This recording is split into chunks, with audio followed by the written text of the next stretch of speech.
Espiritismo desvenda os grandes enigmas da vida. De onde venho? Para onde vou? O que acontece após a morte?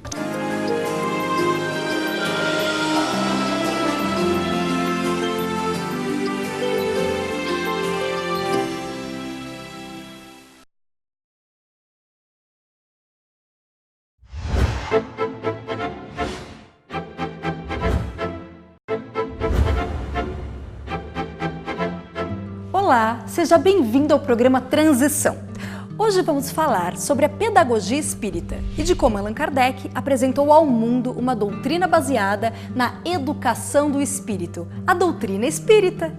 Por que filhos de um mesmo pai, cada um tem uma personalidade, um modo de ser e lembranças várias, e tendências? Só à luz da compreensão da reencarnação, na explicação clara, precisa do Espiritismo, é que conseguimos compreender. Nós precisamos deixar de caracterizar a criança como um corpinho infantil. É um espírito em busca de novas experiências. Nós precisamos dar amparo ao jovem. Hoje nós precisamos entender os conflitos do jovem que não foram modificados quando estava na infância.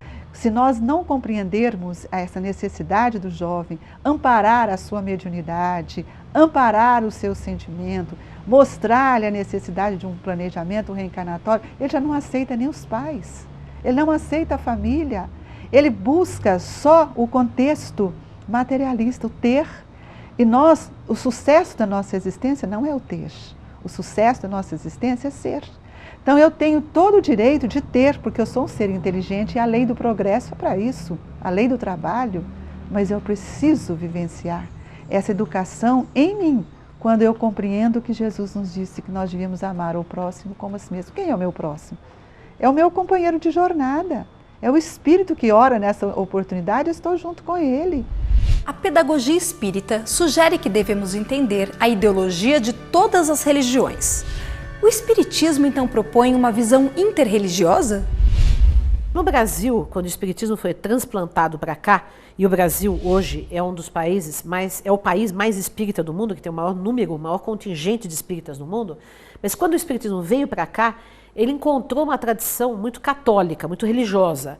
E por isso o Espiritismo no Brasil ganhou uma dimensão eminentemente religiosa, deixando de lado muitas vezes o aspecto científico, o aspecto filosófico e também o aspecto pedagógico. E o que isso tem a ver com a pedagogia espírita? É que muitas pessoas buscam às vezes o centro para preencher de fora para dentro.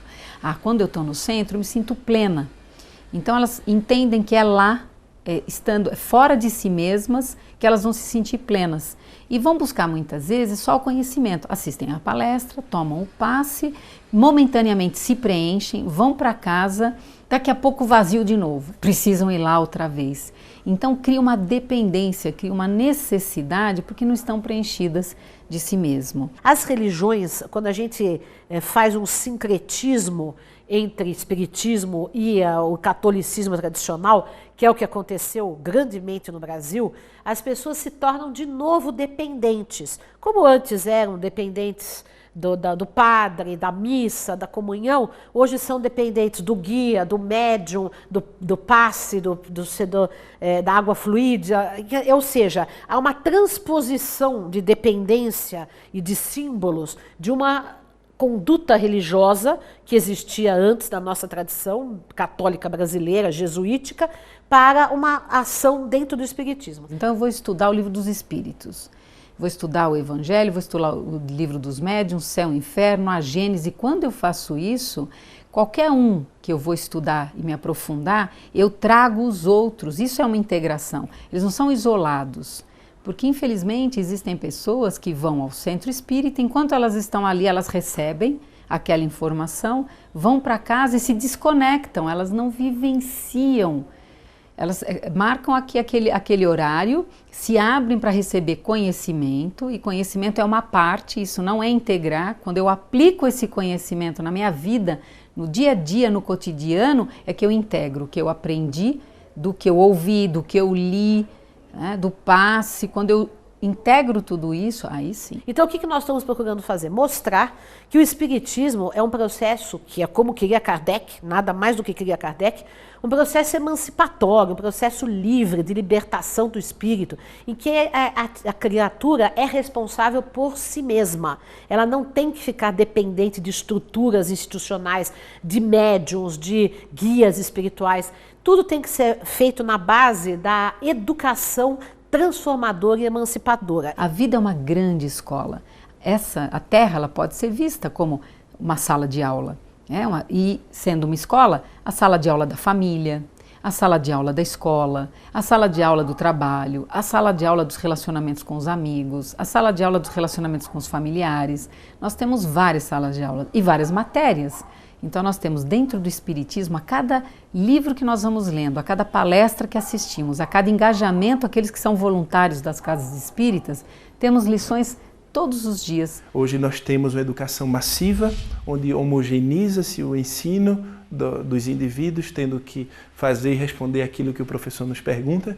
Agora, enquanto visão espírita, que nós consideramos a criança, o adolescente ou o adulto como a sua potencialidade, nos lembra e nos resgata a pedagogia que Pestalozzi e Ívenhoe instituiu na sua instituição, com todos os aspectos morais e espirituais que ele imprimiu. E pensando que o espiritismo tem que voltar a assumir a sua postura de Kardec, crítica, racional, filosófica, científica, sem perder a espiritualidade, a conexão com o mundo espiritual, sem dúvida, mas de uma maneira muito mais lúcida. Mais do que nunca, esse assunto de Allan Kardec, pelo seu conteúdo, por ser um grande educador, realmente nós temos que entender que para que ele possa se completar, é preciso não pensar apenas no homem como corpo, mas no homem como espírito em um corpo.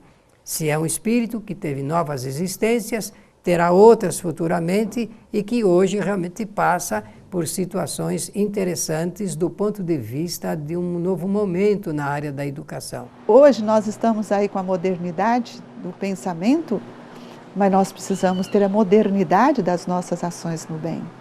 E hoje com a informática, a tecnologia, o avanço que é natural, porque estamos no 3º milênio, e se isso nos é dado, porque nos é dado o direito de aprender, mas nós não podemos deixar de compreender o outro nas necessidades dos seus sentimentos. As crianças que não têm condições de acessar um ensino de qualidade do ponto de vista intelectual ou do ponto de vista moral, do suporte da sua família, a visão espírita nos traz um fator essencial, que é exatamente o fator espiritual da criança reencarnante que está em sua formação e com sua educação. Você já imaginou se no ensino fundamental, nas escolas, os alunos aprendessem tudo sobre imortalidade, sobre lei de evolução, sobre reencarnação? Nós teríamos uma nova forma de encarar a vida. É essa a proposta que Allan Kardec vai fazer depois, quando ele assume realmente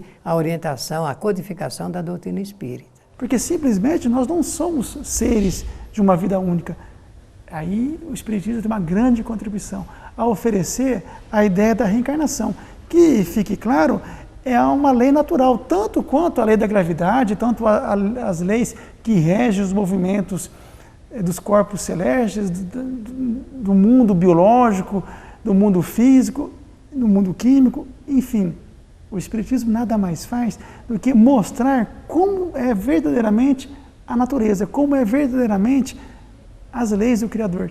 E conhecendo essas leis, naturalmente nós vamos ver que o mundo, ao contrário do que nossos sentidos físicos em alguns momentos nos apontam, é um lugar maravilhoso para a gente se viver. O processo educacional continua, é um contínuo através de várias encarnações. Por isso, cada geração futura é mais inteligente que a anterior. E gerações maravilhosas virão, porque estamos crescendo e nos desenvolvendo. Então a educação só será transformadora quando eu compreender o meu papel e vivenciar essa educação de tal forma como Jesus veio nos pedir e nos ensinar. Ele é o grande pedagogo, que deixou para nós um roteiro também muito seguro para que possamos chegar próximo ao processo de evolução que ele chegou, já que ele é o nosso irmão maior, já que ele tem um processo de evolução que está além do nosso, que possamos chegar até ele no nosso ritmo, respeitando a nossa maneira, nos preenchendo de nós mesmos e dele. Podemos fazer, como disse Jesus, o que ele fez e muito mais. Então, isso é extremamente importante, que a educação seja transformadora como um processo de regeneração dos nossos pensamentos. Questionar e buscar o conhecimento integral através de novos métodos de ensino. O que a doutrina espírita tem a nos dizer sobre isso? No Brasil, quando o espiritismo é transplantado para cá, e nós temos hoje em dia o maior país espírita do mundo é o Brasil, né? Nasce aqui no Brasil uma proposta que se chama pedagogia espírita. Como que nasceu essa proposta? Nasceu com Eurípides Bassanufo, com o colégio Allan Kardec, que foi o primeiro colégio espírita do mundo, em 1907, na cidade de Sacramento, Minas Gerais, interior de Minas Gerais. E ele faz uma escola tão diferenciada, tão inovadora, interdisciplinar, interreligiosa, com uma grande dose afetiva entre educadores e educandos, com uma educação ativa em que as crianças participavam, pesquisavam, debatiam, faziam teatro, faziam aulas passeio, enfim, algo muito inovador. A escola de Eurípides Bassanufo, que foi a primeira escola espírita, que nós podemos dizer que foi a escola fundante da pedagogia espírita, embora ele ainda não falasse no termo pedagogia espírita, é uma escola totalmente nova e ainda hoje ela é adiantada. Ainda no século XXI, passados 100 anos, a escola que Eurípides fez ainda é inovadora, ainda é revolucionária. Era na sua época e ainda continua sendo. Hoje nós temos uma escola com 336 crianças, onde toda a educação se faz nos moldes da pedagogia do amor trazida por Eurípides. Ter uma vida saudável é alimentar-se bem e não é só isso.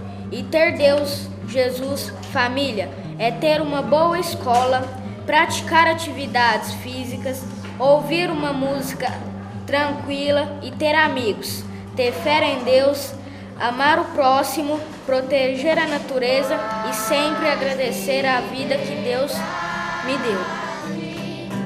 Mais fraternidade, mais igualdade,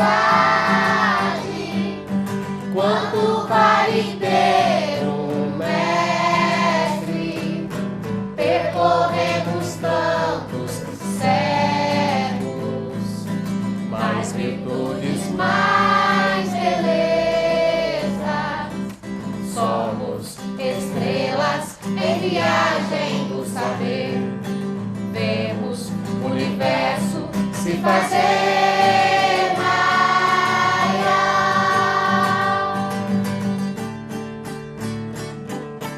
A nossa escola na era do amor, nossos filhos, nossos mestres na era do amor, paz para aprender, não se atropelar, não fazer de nossos filhos agentes do dinheiro, já era nova, de valer o amor, de uma viva inteligência do mais puro amor. Eu acho que a evangelização de espíritos é um grande legado do terceiro milênio.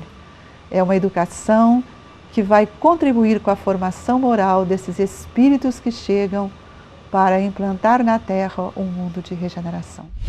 A educação é essencial para a vida. Devemos estar abertos a entender e questionar o mundo em que vivemos para conhecer a verdade. Curta nossa página no Facebook, divulgue e compartilhe o Transição para os seus amigos. Até o próximo programa. Tchau!